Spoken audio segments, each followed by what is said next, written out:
everybody, Chester here again, and this is Miss Priss.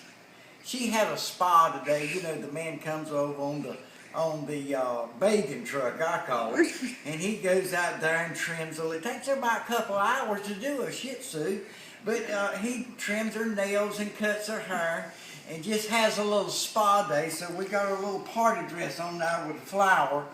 We are going to have a contest of how many outfits does Miss Priss have. But today is day 14, so you know that she's got at least 14 outfits. So, yeah, we go, Miss Priss. My guess is you'll probably see me with another outfit on the second time before you will the dog. I'll just give you a hint there. Bless her heart. See, she wants to sit up and see the series too. Again, my name is Chester, and this is the 14th day of our 90-day series.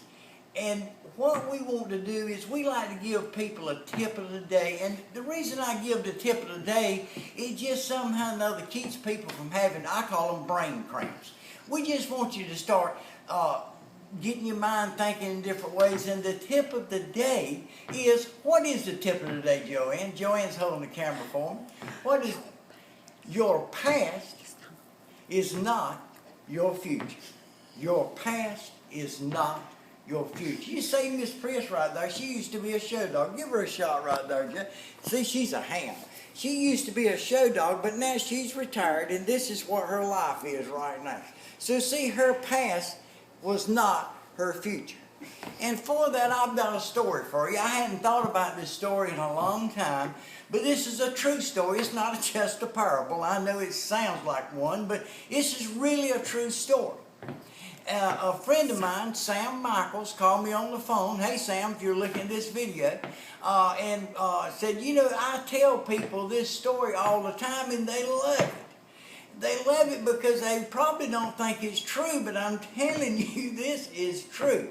You see, years ago, your grandparents used to wash on a washboard. You don't do that anymore. Now you have a wash machine. They used to cook on a wood stove, but you know now you got, guess what, a microwave. They used to ride on a mule and wagon wherever they went and plow in the fields with a mule and wagon. I mean, with a mule and a plow. Now you have cars to drive, and the world is so small you can just zip anywhere anytime you want to.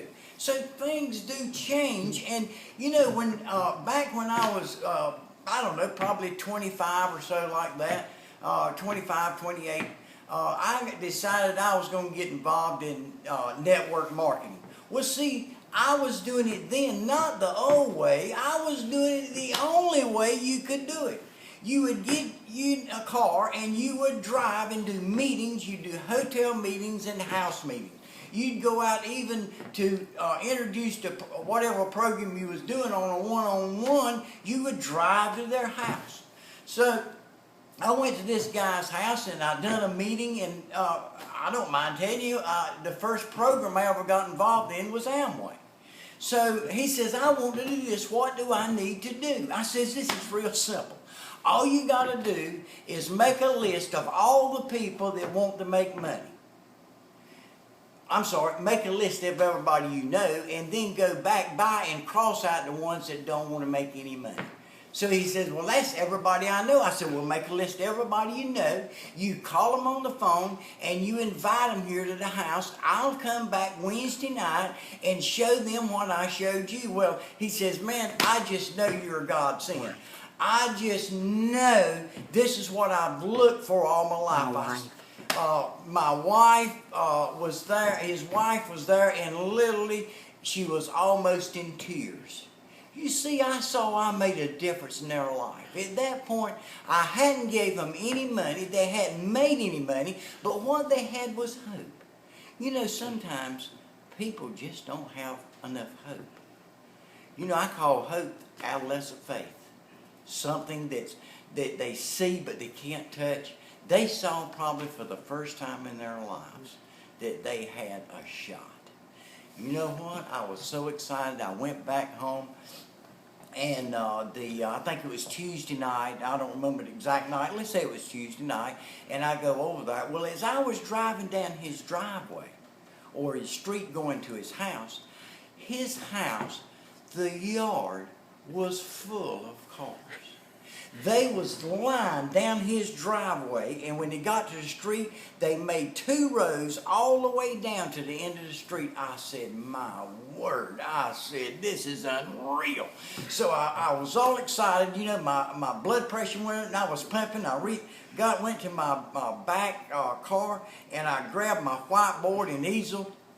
If some of you don't know what that was, back then you had to stick something to do a presentation on. So I got my whiteboard and I go up, and there was so many people there I didn't see him, so I just opened the door and went on in. As I walked in, they was lined all the way around the couches in 2 rows, and it was all pushed back into the kitchen area and down the hall into the bedroom areas. I said, this is unreal. So I got my whiteboard, and there was a little hole left right in the middle of the floor. I set my easel up and set this big whiteboard up, but it was this big. And then I walked around the room saying, sticking my hand out to people, grabbing them, saying, happy to see you, I'm excited to be here, popping them on the arm. I go around the whole room, and as I get to the kitchen, or the area where the kitchen was, this guy walks out of the room. And I says, man, this is unreal, where's your wife? And he said, she's no longer with us. And I said, man, she needs to be here. All these people, we need these people to meet both of you. And see that both of you is excited. And he said, no, you don't understand. What I didn't understand, it's a little bit funny now, but it wasn't funny at all then. If you went down the hall and went into a bedroom, she had died, and she was laid out into a casket. People had come there for a funeral. I'm from North Carolina. You can tell I won't from Boston the way I talk. But in North Carolina, back at that era, a lot of people, when they would die, they would take the casket, and for the viewing, they would take them to their house. This woman was laying in there dead in a casket. So I said, my word. Now I was faced with a problem. I had a whiteboard stuck up in the middle of his living room. I tell you this story, and it's a true story, because see, I could let that affect me. It says I could never walk in another house meeting again. I could never go out and share what I have with anybody, because something bad just might happen. I did not let my past interfere with my future, because I knew even then I was somewhere in the future, and the future looks better than it does right now. Listen, there's a link down at the bottom of this page. It's called Prove It to Me. Me and Joanne, between us, I've had 30 years experience, she's had 30 years experience. We put it all together, and we've put together a step-by-step method of exactly how you can do day by day with this program. Now, don't get decision constipation. All you got to do is hit that button down there that says Prove It to Me. To get involved in the company is $25 to get started. Once you have that $25, we will send you every day, step by step, exactly what to do. This video's run a little longer because I wanted everybody to understand this story, but I want you to understand this. We're here to help you. And what we have taken away from you at this juncture is this. You've lost 5 minutes of your time, but I'll tell you something else you've lost. You've lost the right to ever say, I never had a chance to make it in the free enterprise system. You see it right now. Go down at the bottom of that, hit that button that says Prove It to Me. Once you get involved, you can come in our closed session group, and we'll tell you step by step how to make it. Excited about sharing with you.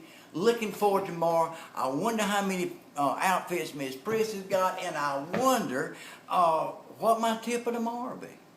I can just say this. You're somewhere in the future, and the future looks better right now.